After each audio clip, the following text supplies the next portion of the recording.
말씀의 제목을 따라해 보겠습니다. 선교 지향적인 교회. 말씀의 은혜 받으시기를 축복합니다. 여러분, 교회가 뭡니까?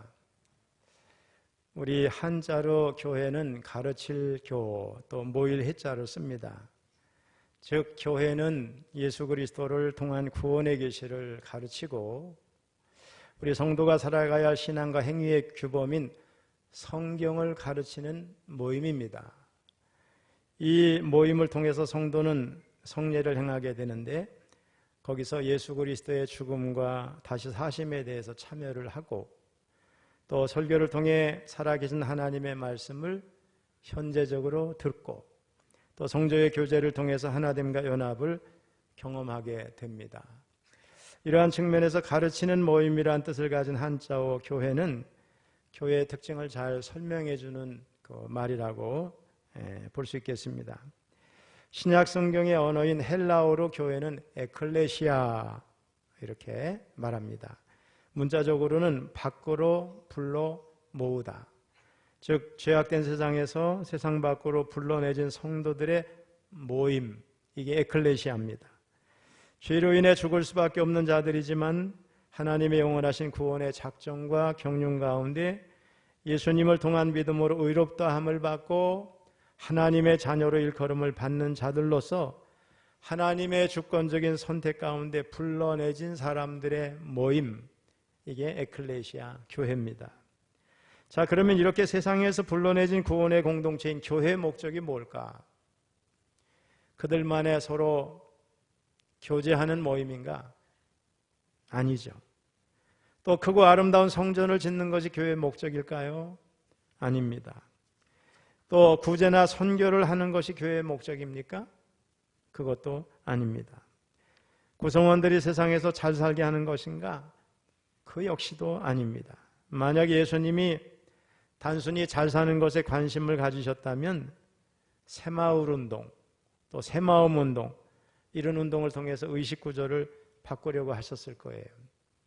여러분, 새마을 운동은 잘 아시죠? 새마음 운동도 있었어요. 박근혜 전 대통령이 총재고 저도 고등학교 때 학교 전체를 대표해서 새마음의 회장을 제가 해서 우리 박근혜 전 대통령의 임명장을 받은 기억이 있습니다. 새마음 운동.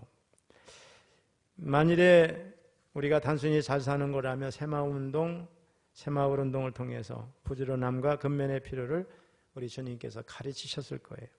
근데 예수님은 그렇게 하지 않으셨어요. 예수님으로부터 가르침을 받은 제자들도 그렇게 하지 않았어요. 그들의 관심은 이제 전혀 다른 데 있었어요. 한 예로 베드로는 성전 미문에 앉아 구걸하는 장애인에게 이렇게 외쳤습니다. 우리 사도행전 3장 6절을 읽어봅니다. 베드로가 이르되 은과 금은 내게 없거니와 내게 있는 이것을 내게 주노니 나사렛 예수 그리스도의 이름으로 일어나 걸으라 하고. 이는 은과 금을 주는 것이 교회 신앙의 본질이나 교회의 목적이 아니라는 겁니다. 오히려 그 목적이 예수님에게 있다는 겁니다.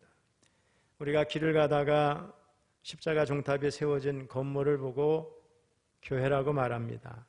또는 그 교회가 속해 있는 교파와 관련해서 저 교회는 무슨 감리교회, 무슨 장로교회, 무슨 성결교회, 무슨 순복음교회 이렇게 말을 하는데 이런 표현들이 물론 교회가 함의하는 그런 뜻이 다양하니까 전적으로 틀렸다고 말할 수는 없고 또 우리들에게 너무나 익숙한 말이지만은 사실 그런 표현들은 정확한 표현은 아닙니다. 왜냐하면 십자가 종탑이 세워진 건물은 교회가 아니고 예배당입니다.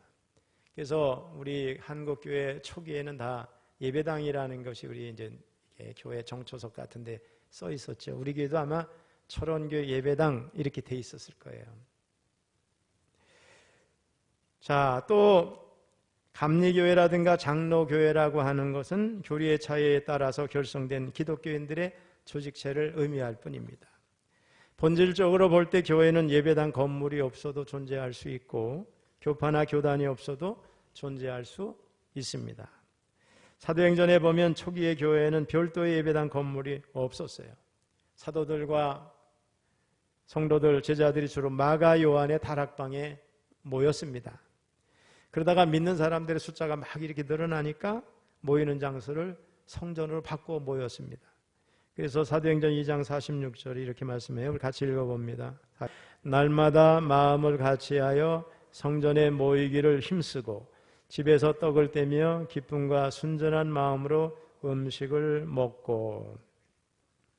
그리고 점차 유대교와 기독교는 본질적인 차이가 있잖아요.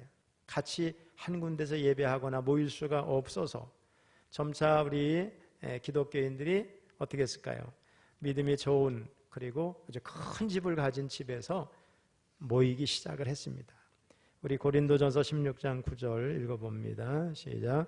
아시아의 교회들이 너희에게 문안하고 아굴라와 브리스가와 그 집에 있는 교회가 주 안에서 너희에게 간절히 문안하고. 이는 아굴라와 브리스가의 집에서 성도들이 모였다는 거죠. 구원받은 성도들의 모임인 교회가 그 집 안에 있었다는 거죠. 그리고 빌레몬서 1장 2절에 보면 내 집에 있는 교회 이런 표현이 나오는데 이 역시 빌레몬의 집이 성도들의 모임 장소, 초기 교회가 모임으로 가졌던 집이었다는 거예요. 어쨌든 초대교회 당시에는 교단, 교파도 없었고 집회 장소를 교회라고도 하지 않았습니다. 오직 그들은 예수 그리스도로 인해서 구별된 구원받은 성도들이기 때문에 함께 모인 것이고 그들 자체가 교회였고 사람이 그 다음에 예수 그리스도를 구원자로 선포하는 것이 교회의 목적이었을 뿐입니다. 자, 오늘 본문에는 안디옥 교회가 등장하죠. 이 안디옥은 현재 시리아에 있었던 도시인데 성경에 보면 안디옥은 두 군데 나와요. 시리아에 있는 안디옥, 그 다음에 지금 튀르키예 소아시아의 중앙에 있는 안디옥. 자, 근데 이 안디옥, 오늘 성경에 나온 안디옥은 시리아에 있었던 도시인데 로마와 알렉산드리아에 이어서 인구 50만에 육박하는 당시 세 번째로 큰 도시였고 아시아의 심장부로 불렸습니다. 하지만 안디옥은 비록 문명은 발달했지만 타락과 방종, 사치가 가득한 도시, 우상숭배가 아주 만연했던 곳입니다. 이런 곳에 안디옥 교회가 세워졌습니다. 물론 고린도 교회도 흔히 학자들이 시궁창 속에 세워진 교회라 말할 정도로 타락했던데 교회가 세워졌잖아요. 안디옥 교회도 역시 마찬가지죠. 교회사에서 안디옥 교회는 엄청나게 중요합니다. 안디옥 교회는 최초로 이방인의 교회예요. 최초의 이방인 교회고 최초로 평신도가 세운 교회고 최초로 파송받은 목회자가 목회를 했던 교회입니다. 우리 사도행전 11장 19절로 22절을 읽어봅니다. 시작.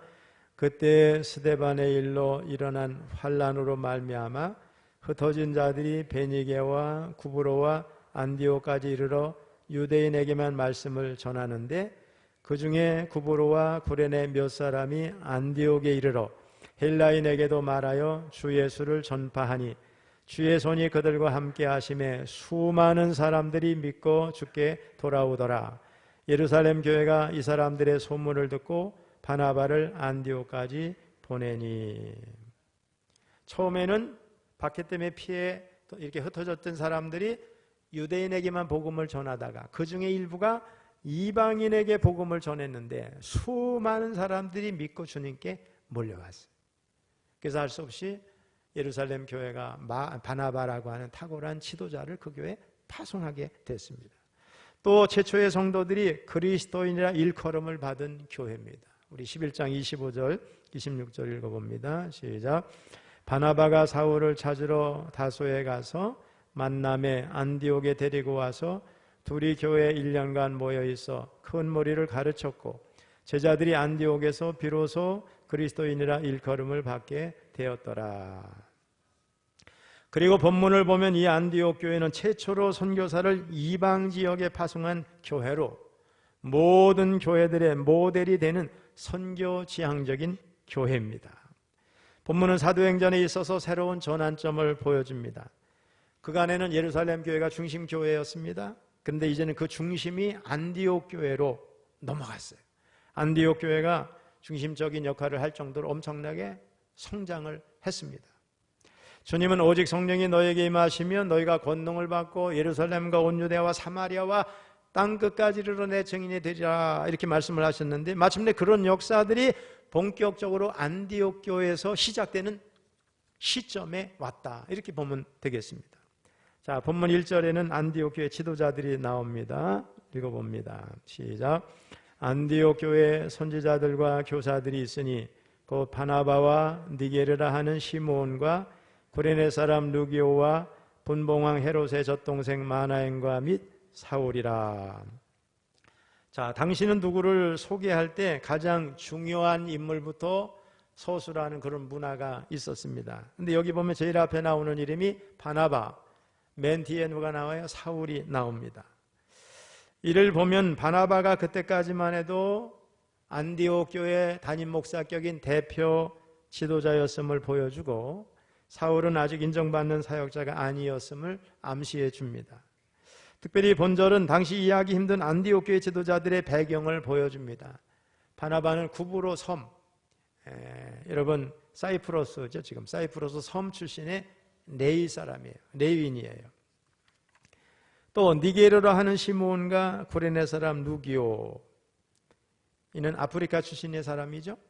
우리가 니게로 그런데 헬라어죠. 검다라는 뜻입니다. 흑인을 말하는 거죠. 예수님의 십자가를 진 구레네 사람 시몬도 디아스포라 흑인이었어요. 구레네는 현재 아프리카의 리비아를 말합니다. 분봉왕 헤롯의 젖동생 마나에는 세례 요한의 목을 쳤던 헤롯 안티파스의 동생입니다. 친동생은 아닌 것 같고 젖동생이라는 의미는 한 어머니의 젖을 먹고 자란 동생을 말하는 거죠. 여기서 젖동생을 언급한 것은 놀랍게도 예수님이 여우라고 말하실 정도로 아주 상종하기 싫었던 인물 헤롯 안티파스의 동생임을 강조하려고 하는 의도가 있습니다. 마나엔이란 사람이 어떻게 복음을 받아들였는지는 알 수 없지만은 교회 지도자로 세워지기에는 좀 특별한 배경을 가진 사람이라는 걸 알 수가 있어요. 사울은 길리기아 다소 출신이지만 본토 정통 유대인이고 베냐민 지파, 또 가말리엘 문화, 바리새인 중에 바리새인이죠. 아주 강성 힐렐의 손자예요. 유대계 유명한 랍비. 그래서 가말리엘 문화의 아주 제자입니다. 우리는 이런 안디옥 교회 지도자들을 보면서 이들이 얼마나 열린 가슴으로 서로를 받아들였는가를 알 수가 있어요. 그 당시는 유대인과 헬라인, 또 종과 자유인, 그리고 남자와 여자는 서로 다른 문화 속에 있었어요. 이게 무슨 말이냐? 안디옥 교회 지도자들, 이렇게 문화가 다른 상황 속에서 성장한 사람들이 함께 있는다, 이 말은 거기서 문화의 충돌이 일어나야 정상이라는 말이에요. 그런데 그 반대로 그리스도 안에서 문화의 공존이 일어난 줄 믿습니다. 그들은 하나 될 수 없는 문화였어요. 그런데 그리스도 안에서 하나가 됐어요. 이게 복음의 능력입니다. 성경은 이렇게 말씀합니다. 갈라디아서 3장 28절 시작. 너희는 유대인이나 헬라인이나 종이나 자유인이나 남자나 여자나 다 그리스도 예수 안에서 하나이니라. 여러분, 이런 교회가 좋은 교회죠. 우리 교회도 어느 누구나 올 수 있는 교회예요. 처치 앤 캔캄 투, 누구나 올 수 있는 교회예요. 많이 배웠던 덜 배웠던, 많이 가졌던 적게 가졌던, 나이가 많든 적든, 남자든 여자든 상관없이 누구나 올 수 있는 교회. 여러분, 이런 교회가 좋은 교회죠. 예수 안 믿는 사람들이 이렇게 볼 때는 그런 표가 엄청난 거죠. 아, 저기 교회는 문턱이 높은 줄 알았는데 나도 갈 수 있는 교회로구나. 어느 누구나 올 수 있는 교회. 우리 표어석에 이렇게 써놨어요. 어쨌든 안디옥 교회는 너무나 다른 사람들이 복음 안에서 하나가 돼서 공존했어요. 분명 그들은 사회적인 위치가 달랐어요. 하지만 귀족과 노예 혹은 노예 출신으로 보이는 사람들이 하나가 됐습니다. 혈통이 달랐습니다. 유대인도 있었고 이방인도 있었어요. 하나가 됐습니다. 인종이 달랐습니다. 3개 대륙에서 모인 사람들이었어요. 피부색이 다른 사람들이었어요. 그런데 하나가 됐습니다. 학벌이 달랐습니다. 사울은 그 당시 최고의 학부 가말리엘 문화 출신이죠. 노예 출신들은 공부를 못했을 거예요. 학벌의 차이가 큰데 하나가 됐습니다. 경제적인 수준 차이도 달랐어요. 귀족과 노예 출신은 경제적으로 엄청난 차이가 났을 거예요. 그런데 하나가 됐어요. 신앙의 경력도 달랐습니다. 바나바는 예수님을 믿은 지 오래됐고 사울은 이제 믿은 지 얼마 안 되는 사람이에요. 그런데 하나가 됐어요. 신앙의 스타일도 다르죠. 선지자들은 성령에 민감한 사람들이에요. 교사는 좀 냉철한 마음으로 좀 그런 믿음을 가진 사람들이죠. 근데 하나가 됐어요. 저는 나이도 달랐는지도 모르겠어요. 앞에서는 좀 영향력의 순서대로 이렇게 이름을 기록한 거라 얘기했지만은 혹시 이 5명의 지도자가 나이 순이라고 하면은 그것이 사실이라면 안디옥 교회는 나이 차이도 극복하고 하나가 된 교회입니다. 한마디로 안디옥 교회는 가슴이 넓은 교회, 민족과 국가와 인종과 나이와 모든 문화의 장벽을 무너뜨린 교회였어요. 이것이 가능했던 것은 복음의 수용성 때문이에요. 십자가 정신 때문이에요. 복음의 능력 때문이에요. 복음은 어떤 사람도 받아들일 수 있습니다. 살인자도 받아들일 수 있어요. 복음은 어떤 사람도 받아들일 수 있게 하는 줄로 믿습니다. 우리 초기 한국교회도 복음 안에서 신분의 벽이 무너진 그런 교회였어요. 본래 우리 조선은 양반과 상인이 철저히 구별되던 나라였어요. 뭐 이게 양반이라는 게 뭐예요? 동반 서반이 있고 양반과 상인인데 우리는 자꾸 세게 발음하죠. 쌍놈, 상인이 맞아요. 보통 사람들 양반이 있고 중인이 있고 보통 사람이 있고 그 다음에 좀 천민도 있죠. 양반과 상인 이게 다 구별되던 나라였어요. 조선은. 근데 1885년 기독교가 들어오자 복음의 능력으로 이 구별이 사라지기 시작했어요. 여러분 처음에는 우리 교회들도 남자 여자가 따로 앉았어요. 서로 안 보이게끔 이게 통로로 이게 다시 아마 우리 교회 같으면 이쪽으로 본당에 2군데로 이렇게 있어가지고 이쪽 보고 가운데 있는 목사님만 바라보면서 예배를 드렸던 때가 있거든요. 이것도 다 나중에 점차 사라지게 됐어요. 한국교회 아버지라 불리는 선교사 사무엘 마펫이 서울에 학교를 세웠는데 그 학교는 양반 상인이 다 들어올 수 있었어요. 그 당시 정서로는 있을 수 없는 일이었어요. 또 이런 일이 있었어요. 어느 날 박동렬이라는 백정의 아들이 장티푸스에 걸려 죽게 됐어요. 백정의 아들은 그 당시 사람 취급도 못 받았죠. 그런데 마페 선교사는 자기 친구 의사에게 급히 연락을 해서 박동렬을 살렸어요.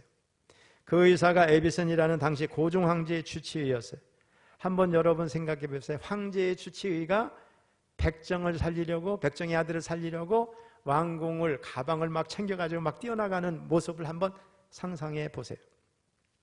그것이 100년 전 한국교회의 모습입니다. 결국 박동렬은 에비슨의 치료를 받고 건강해졌고 그 가족이 감동을 받아서 모두 기독교인이 됐습니다. 그 아버지는 축복을 받아 사업가가 되고 나중에 교회에서 백정이 장로가 됐어요. 사람을 차별하지 않는 교회, 누구나 품는 교회, 그것이 한국교회의 자랑스러운 전통입니다. 우리 철원교회도 이런 교회가 될 수 있기를 주님의 이름으로 축복합니다. 또 본문 2절을 보면 안디옥 교회가 어느 날 성령의 음성을 듣게 됐대요. 우리 2절을 읽어봅니다. 시작. 주를 섬겨 금식할 때 성령이 이르시되 내가 불러시키는 일을 위하여 바나바와 사울을 따로 세우라 하시니. 제가 이 다양한 번역을 준비해 보라고 그랬는데 공동 번역을 읽어볼까요? 시작. 그들이 단식을 하며 주님께 예배를 드리고 있을 때에 성령께서 바르나바와 사울을 따로 세워라. 내가 그들에게 맡기기로 정해놓은 일이 있다 하고 말씀하셨다. 표준세 번역을 보겠어요. 시작. 그들이 주님께 예배하며 금식하고 있을 때 성령이 그들에게 말씀하셨다. 너희는 나를 위해서 바나바와 사울을 따로 세워라. 내가 그들에게 맡기려 하는 일이 있다. 현대어 성경입니다. 시작. 하루는 그들이 금식하며 예배를 드리고 있는데 성령께서 너희는 바나바와 사울을 따로 세워 내가 두 사람에게 맡길 특별한 일을 하게 하여라 하고 말씀하셨다. 이 말씀을 주의 깊게 읽은 사람들은 여기서 뭘 알 수 있느냐? 안디옥 교회가 예배를 드리는 중에 성령의 음성을 들었다는 거예요. 여기 본절은 주를 섬겨 금식할 때 이렇게 시작합니다. 여기서 섬겨에 해당하는 헬라어 레이투로 군톤. 이 말은 헬라어에서 보수를 받지 않고 자발적으로 국가에 봉사하는 것을 의미하는데 우리 70인역에서 히브리어를 헬라어로 번역한 게 70인역이에요. 거기 히브리어 샤라트를 헬라어로 옮긴 것인데 제사장이나 종들이 성전에서 수행하는 모든 섬김을 나타내는 말이고 다시 말하면 기도와 금식 같은 일련의 모든 예배 행위를 말할 때 이 단어를 쓰는 거예요. 한마디로 주를 섬겼다 이 말은 주를 예배했다 이런 말이에요. 주를 예배했다 이게 무슨 말인가? 우선 소극적으로는 주님께 뭘 달라고 기도했다는 게 아니에요. 우리는 자꾸 예배 드릴 때 주님 뭘 주세요 뭐 하세요 막 이렇게 하잖아요. 분명히 알아야 하는데 그게 예배가 아니에요. 예배는 따라해보세요. 예배는 섬기는 일이다. 그래서 영어로 보면 예배가 worship, 아주 뭐 최고의 우리가 가치를 돌려드릴 존재라는 뜻도 있지만은 서비스예요. 예배가 영어로 서비스. 주님을 경배하는 마음이에요. 말씀을 듣는 자세요. 뜻을 기다리는 태도입니다. 주님을 사랑하는 것이요, 그리워하는 것이요, 그의 말씀을 마음에 묵상하는 일이에요. 즉 주님을 지극히 사랑하는 가운데 이루어지는 주님과의 만남의 관계가 예배입니다. 이것이 섬기는 거예요. 우리가 섬긴다고 하면 꼭 물질로 섬기는 것으로 알지만 그렇지가 않아요. 마음을 온전히 바치는 거예요. 우러러 보는 거예요. 그의 뜻을 기다리는 거예요. 이게 예배입니다. 내 모든 것을 다 그에게 보이고 그로부터 음성을 기다리는 거예요. 본문은 이것을 간단하게 말합니다. 주를 섬겨 금식할 때 온 마음 다해 예배하는 거예요. 자, 하나님 앞에 예배할 때 여러분 마음속에 하나님만 생각이 나고 하나님 아버지 하면서 온 마음을 집중해서 기도하고, 그죠? 막 부르짖고 다른 관심은 하나도 없어요. 오직 하나님만 있어요. 하나님 앞에 자신을 정결하게 드리고, 하나님 나를 기억해 주소서, 나를 보소서, 제가 하나님 앞에 어린아이와 같은 모습으로 이렇게 간구합니다, 저를 만나주세요. 막 이런 온 마음 다해서 하나님 앞에 서서 기도할 때, 예배할 때 하나님 우리를 만나주시는 거예요. 그때 음성도 들리는 거죠. 그래서 이 예배주에 성령께서 말씀하셨어요. 먹는 욕망, 세속적인 욕망을 다 끊어버리고 영적으로 심령을 깨끗하게 하고 단순한 마음으로 예배할 때 성령의 음성이 들린 줄로 믿습니다. 여러분, 아무에게 성령의 음성이 들리는 게 아니야. 이런 자세로 예배할 때 성령의 음성이 들리는 거예요. 성령께서 뭐라고 말씀하셨느냐? 내가 불러시키는 일을 위하여 바나바와 사울을 따로 세우라. 내가 불러시키는 일을 위하여, 여기 부름, 콜링이라는 말이 있어요. 사명, 소명입니다. 내가 불러시키는 일, 전적으로 성령 주도적입니다. 내가 불러시키는 일, 즉 내가 필요해서 시키는 것이니 바나바와 사울을 따로 세우라 말씀했어요. 사울은 히브리식 호칭이고 바울은 헬라식 호칭이에요.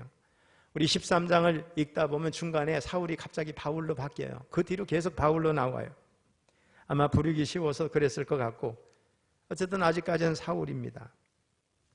바나바와 사울을 따로 세우라 말씀하셨어요. 일을 시키기 위해서 그랬어요. 이건 은혜의 문제가 아니고 은사의 문제입니다. 바나바와 사울에게 지금 상급을 주는 시간이 아니라 바나바와 사울에게 일거리를 주시는 거예요. 자, 생각해 보세요. 여기 지도자가 몇 명이 있는데 우리는 돌아보면 바나바와 사울을 세운 게 하나님의 은혜예요. 하나님은 그분들의 성품을, 그분들의 열정을, 그분들의 준비된 모습을 정확히 아시고 그분을 세웠어요. 이건 은사의 문제예요. 다른 사람을 세워서 겁이 나갖고 복음을 못 전하고 철수하고 그러면 안 되잖아요. 사울과 같은 인물을 세우는 것이 하나님의 뜻이었어요. 이게 정확하게 사람을 보시는 거죠. 그 일을 위해서 적당한 사람을 불러 세우신 거예요. 구별하여 따로 세우라. 할렐루야. 우리는 전부 은사가 좀 다를 수 있어요. 근데 다 내가 해야 된다고 생각하면 안 돼요. 어떤 분은 이런 일, 어떤 일은 저런 일을 잘해요. 거기에 적당하게 맞춰서 일하는 게 하나님의 뜻이에요. 이 두 사람을 따로 세우셔서 땅끝까지 복음을 전하게 하시는 것이 하나님의 뜻인 줄로 믿습니다. 여러분. 자, 마지막 3절입니다. 성령의 음성을 들인 안디옥 교회가 어떻게 했을까? 즉시 순종했습니다.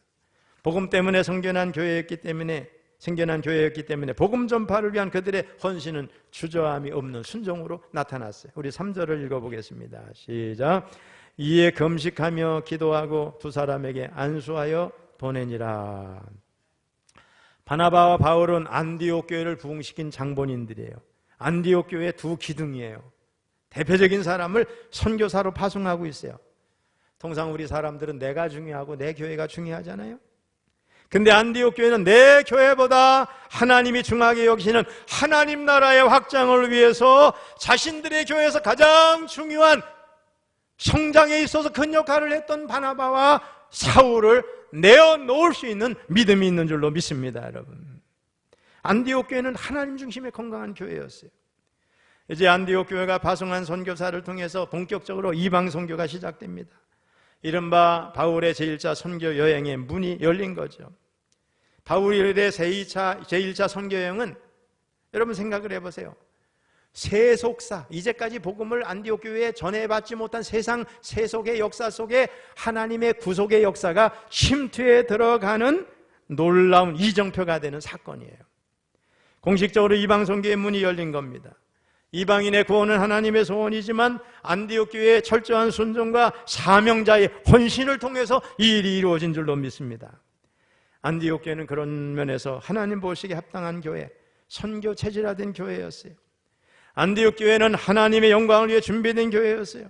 비록 교회 연륜이나 경륜이 짧을지라도 안디옥 교회는 비전이 달랐어요. 교회의 목적이 달랐어요. 한마디로 삶이 달랐어요. 그래서 안디옥 교회에 거기서 처음으로 기독교인, 그리스도인이라는 말이 들려지기 시작했어요. 그들은 주변에 있는 사람들과 다른 차원의 삶을 살았어요.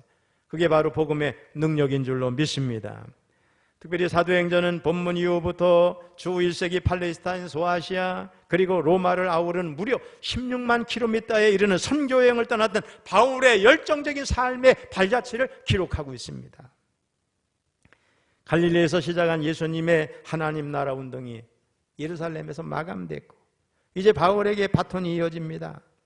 돌팔매질에 의해서 잔인하게 죽임당한 스데반 옆에서 그의 죽임을 마땅히 여겼던 사울이, 교회를 없애려고 날뛰었던 사울이, 집집마다 찾아 들어가서 남자나 여자나 가리지 않고 끌어내서 감옥에 넘겼던 사울이, 예루살렘에서 예수님의 이름을 부르는 사람들을 모조리 멸하려고 했던 사울이, 이제는 예수님의 길과 예수님의 수제자들이 갔던 그 길을 이어서 땅끝까지 이방인 선교를 위해서 몸을 바치는 사람이 되었다는 거예요. 사랑하는 성도 여러분, 교회의 사명은 선교와 전도입니다. 선교와 전도는 미션이라는 말을 다 번역한 건데 우리나라에서는 구별해서 좀 쓰는 것 같아요. 타문화권, 언어가 다르고 인종이 다르고 물을 좀 건너서 해외로 갔을 때 우리는 소위 타문화권 선교라고 그래요. 우리 동일문화권 같은 말을 쓰고 언어를 쓰고 문화가 비슷하고 같은 인종, 우리는 어떻게 전도라고 그러잖아요. 그러니까 동일문화권에선 전도고 타문화권에선 선교인데, 선교하지 않는 교회, 전도하지 않는 교회는 교회라고 할 수 없어요. 왜냐? 하나님께서 교회를 세우신 목적 가운데 가장 중요한 게 뭐냐? 선교와 전도인 줄로 믿습니다. 예수님께서 십자가에서 죽으시고 부활하신 후에 다시 하늘로 올라가시기 전에는 제자들 성도들에게 마지막으로 다 전도에 대해서, 선교에 대해서 명령을 하셨어요. 예수님의 생애를 기록하고 있는 사복음서의 마지막 내용은 한결같이 복음을 전하는 거였어요. 이 마지막 명령을 우리는 지상명령이라고 그래요. 땅지자로 쓰는 게 아니에요. 최고, 이를지에 거기에 이제 지자로 쓰는 거예요. 지상명령, 최고의 명령, 더 그레이트 커미션. 우리 커미션 먹었다고 그러는데 그 같은 단어지만 뭐예요? 명령이라는 뜻이에요. 수행할 과제라는 뜻도 있어요. 가장 우선적으로 지켜야 할 명령, 복음전도, 복음선교, 지상명령인 줄로 믿습니다. 하면 좋고 하지 않아도 되는 명령이 아니라 반드시 수행해야 할 명령. 사도행전의 처음 부분도 이런 지상명령으로 시작이 됩니다. 사도행전 1장 8절 읽어봅니다. 오직 성령이 너희에게 임하시면 너희가 권능을 받고 예루살렘과 온 유대와 사마리아와 땅끝까지 이르러 내 증인이 되리라 하시니라. 교회의 사명은 선교와 전도이기에 교회는 이를 위해서 최선을 다해서 헌신해야 될 줄로 믿습니다. 할 수 있는 모든 것을 동원해서 선교와 전도에 헌신해야 됩니다. 성경에 보여주는 교회는 우리 늘 선교하는 공동체, 전도하는 공동체였어요. 우리 교회 우선순위 선교와 전도에 있습니다. 우리 교회가 선교 체질화된 교회, 전도 체질화된 교회가 되기를 바랍니다. 며칠 전에 아는 분 교수님한테 영상이 하나 탁 날라왔어요. 바빠서 읽지 못하다가 나중에 이렇게 틀어봤어요. 제가 그거를 보면서 큰 충격을 받았어요. 여러분에게도 한번 보여줄 거예요. 미국의 바이든 대통령이 취임식하는 장면이었어요. 미국의 모든 대통령이 취임식할 때 성경에 손을 얹어요. 그리고 목사님 한 분을 초청해서 그 대통령과 가족들을 축복하는 시간을 갖는 게 미국의 전통이에요. 근데 초청받은 이번에 바이든 대통령이 취임식할 때 성경에 손을 얹었어요. 그리고 목사님이 온갖 이름으로 이제 하나님의 이름으로 뭐 축복을 했죠. 그리고 마지막에 기도를 이렇게 했어요. 다양한 종교의 이름으로 기도합니다. 제가 여러분 보여주면 여러분들 놀래 자빠질 거예요. 또 이것만 그런 게 아니에요. 하원 의장 취임식에 감리교 목사가 초청받았어요. 이 목사님이 뭘 열심히 기도하더니 마지막에 뭐라고 기도했느냐? 예수 이름이 아니야. 이 모든 것을 유일하신 신 브라만 혹은 다양한 종교의 이름으로 다양한 이름으로 불려지는 신의 이름으로 기도합니다. 에이멘 에이 우먼. 남자의 이름으로 여자의 이름으로. 제가 이걸 영상으로 보내려 시간이 걸릴 것 같아서 못했는데 여러분에게 보여드릴게요. 제가 이것을 보면서 충격을 받고 저 집사람도 보여주면 깜짝 놀랐어요. 아, 미국은 영적으로 이제 우리의 모델이 아니구나. 이것은 우리가 머지않아 우리나라에 있어질 일 같다. 동성애 포괄적 차별금지법 이런 거 통과되면 결국 이렇게 되는 거예요.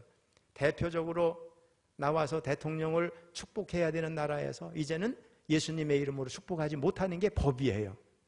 무서운 시대가 왔잖아요. 이런 때에 우리 철원감리교회는 복음의 능력으로 한 사람이라도 전도하는 교회가 될 수 있기를 주님의 이름으로 축원합니다. 우리는 타협하지 않을 겁니다, 여러분. 선교와 전도의 끝은 없습니다. 이만하면 됐지 않은 그런 생각하는 끝도 없습니다. 주님께서 다시 오는 날까지 선교와 전도는 우리 교회의 변함없는 사명인 줄로 믿습니다. 선교와 전도도 하는 교회가 아니라 선교하고 전도하는 교회가 되어야 될 줄로 믿습니다. 선교와 전도에 동참하는 여러분 되기를 바랍니다. 우리 교회 금년에 전도본부 배가 운동할 거예요. 오늘 여러분이 임명을 받았어요. 여러분 아직도 여기에 관심이 없는 분들 다 참여할 수 있기를 바랍니다. 우리의 모든 성도님들이 하나님 기뻐하는 전도, 영혼 구원하는 전도하는 일에 동참할 수 있기를 주님의 이름으로 축원합니다.